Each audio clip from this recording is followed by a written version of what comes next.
Hi, this is Landon Bryce from thoughtcast.com. Let's talk about Risperidone, or Risperdal, which is one of the great sacred cows of autism land, and it really shouldn't be.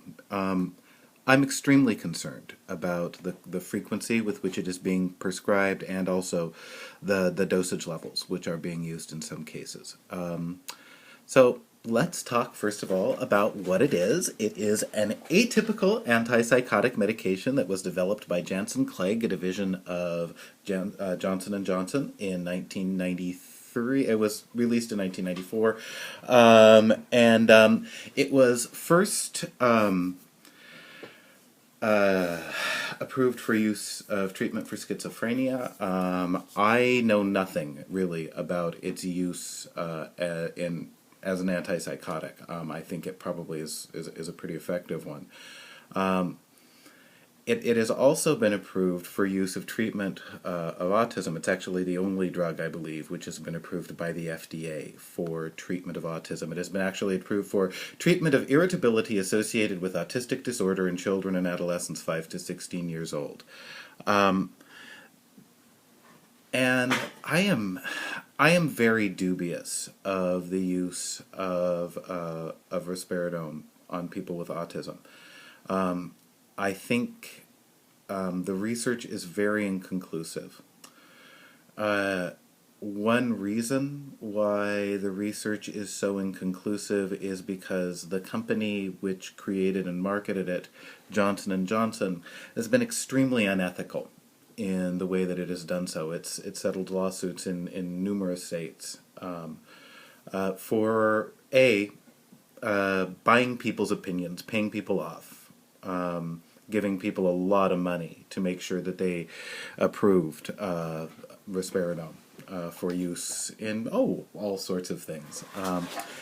And in this case, it was off-label usage. And the other thing that they did was they understated the side effects. The side effects of risperidone are alarming and common. Over 2% of patients in clinical trials of risperidone experienced abnormal breast growth. In the piece I will link to, there's a CBS News story that you really need to watch if you're considering the use of risperidone for yourself or your children. That document it's over 2%. That's a lot. But that's really not the big deal. That's just kind of scary. Oh, the other really alarming side effect that you have is these neurological tremors. And the cool thing about those is that they never stop, even after you stop taking the medication. So the side effects are are alarming. The worst one is actually the weight gain, which is extremely common, and many people have developed diabetes after taking risperidone. So it's an extremely dangerous drug. It's just the side effects are common and deadly. And so, does it really work on autism? Because of the extent to which Johnson & Johnson influenced research, it's very difficult to trust the research. And there's indication it helps with repetitive behavior, the kind of obsessional, more OCD elements of autism. I think that's pretty well documented. Whether or not it actually helps with aggression is pretty poorly documented. There's studies that indicate that actually placebos are more effective, that a lot of the positive effects of antipsychotics in terms of reducing regression have to do with positive attention from being part of a study. And then there's the very severe trade-off between side effects which have been understated and the possibility that what you're really looking at when Risperdal works effectively is chemical restraint. That it's actually the sedating effect. It isn't really doing anything for your autism, it's just kind of shutting you down. And I think if that's the effect that you're going for, there are less dangerous drugs that you can use for chemical restraint, for sedation.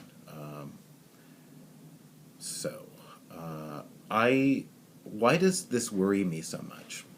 Part of it is the extent to which Johnson and Johnson people. Well, okay, Peter Bell is the head of Autism Speaks in kind of an acting sense. He's the non-sciencey. He does, he decides all their policies, kind of their public face. And he, before he became the head of Cure Autism Now, which is where he was before he was with Autism Speaks, he was a marketing executive at Johnson and Johnson when Risperidone was approved for use with use on autism. He was, very enthusiastic about it. Now, I think one can be of two minds about this sort of thing. One can go, oh, there's a conspiracy, and Johnson & Johnson put Peter Bell into Autism Speaks so that it would push continue to... How better, right, to market Risperidone right now than to be the acting head of the non-science aspects of Autism Speaks, right? Has his career actually changed? I don't know. But there's also the Maslow thing that, to a guy with a hammer, every problem looks like a nail. Even if there's nothing nefarious going on, and I don't know about that, Peter Bell and Autism Speaks under his leadership are going to tend to push the medications that he helped to sell when he was part of Johnson & Johnson. It concerns me also that Eric London of the Autism Science Foundation, which has a much better reputation than Autism Speaks, I don't know that it really deserves one, but the Autism Science Foundation's Eric London. The New York Times did a great article about the use of chemical restraint, including risperidone, in state homes in New York. And Eric London wrote this incredibly disturbing letter. Please read it. Please read it before you consider giving a penny to the Autism Science Foundation or doing any work with them.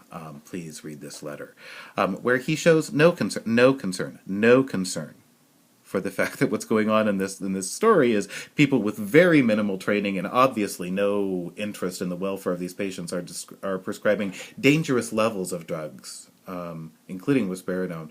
And his thing is, you shouldn't hurt risperidone's feelings. People put their kids on it, and they might be sad, and other people might not put their kids on it, and it's brain medication, and autism is a brain disease, so it makes sense to put people on brain medication. It's the stupidest, most offensive, least concerned about actual autistic people thing you'll ever read. And again,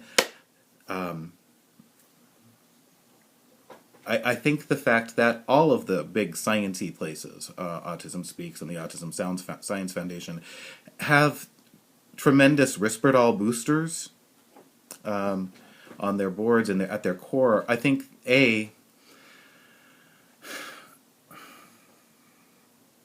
well, that would be very smart of Johnson & Johnson, wouldn't it, if you were doing an illegal marketing ploy, which you were, right? It's been proven in several states, to get those people into the major organizations, which could perhaps launch investigations, right, into your possibly illegal tactics. Okay. And of course,